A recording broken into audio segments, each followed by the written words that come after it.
ഓർമ്മകൾ പങ്കുവയ്ക്കുക എന്നുള്ളത് തന്നെയുള്ളൂ. ഇപ്പോൾ കമൽ സാറ് ഇപ്പം ഈ വേദിയിൽ നിൽക്കാനുള്ള കാരണം, ഏറ്റവും കൂടുതൽ കാരണം പുള്ളി തന്നെയാണ്.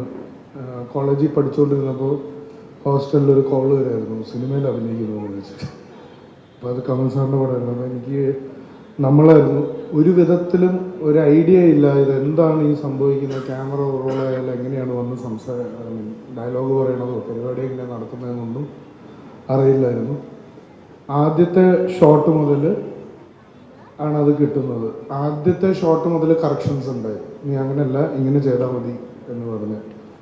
അത് പടത്തിൻ്റെ ക്ലൈമാക്സ് വരെ പോയി. അതിലൂടെ ഒരു ധാരണയുണ്ടായി അഭിനയം എന്താണെന്നുള്ളത്. പക്ഷെ കൂടുതലും അട്രാക്റ്റ് ആയത് പുള്ളി സംവിധാനം ചെയ്യുന്ന രീതിയിലായിരുന്നു, അല്ലെങ്കിൽ സംവിധാനം ചെയ്തെടുക്കുന്ന രീതിയിലായിരുന്നു. എനിക്ക് കൂടുതലും കമ്പനി ജിഷ്ണുവും ടീമിനെക്കാട്ടിലുപരി ആ ടീമല്ലാതെ ഡയറക്ഷൻ ടീമുമായിട്ടായിരുന്നു കൂടുതലും കമ്പനി അടിച്ചുകൊണ്ടിരുന്നത്. ആഷിഖിനെയൊക്കെ എനിക്ക് ആ ടൈം മുതൽ അറിയാം. ഷൈൻ ടോം അങ്ങനൊരു വന്നിരുന്നൊരു ഏരിയ ആയിരുന്നു. സോ അങ്ങനെ ഒരു കണക്ഷൻ ഉണ്ടായി.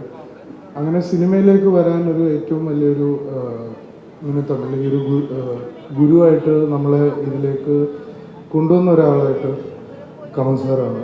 പിന്നെ ഇനി അങ്ങോട്ടുള്ള ജീവിതത്തിൽ ആരോഗ്യത്തോടു കൂടി കമൽ സാറിൻ്റെ അടുത്ത പടം അതിഗംഭീരമായി ചെയ്തിട്ട് സൗബി പറഞ്ഞ പോലെ എൻ്റെ ഡേറ്റ്സ് അവൈലബിൾ ആണ് സർ.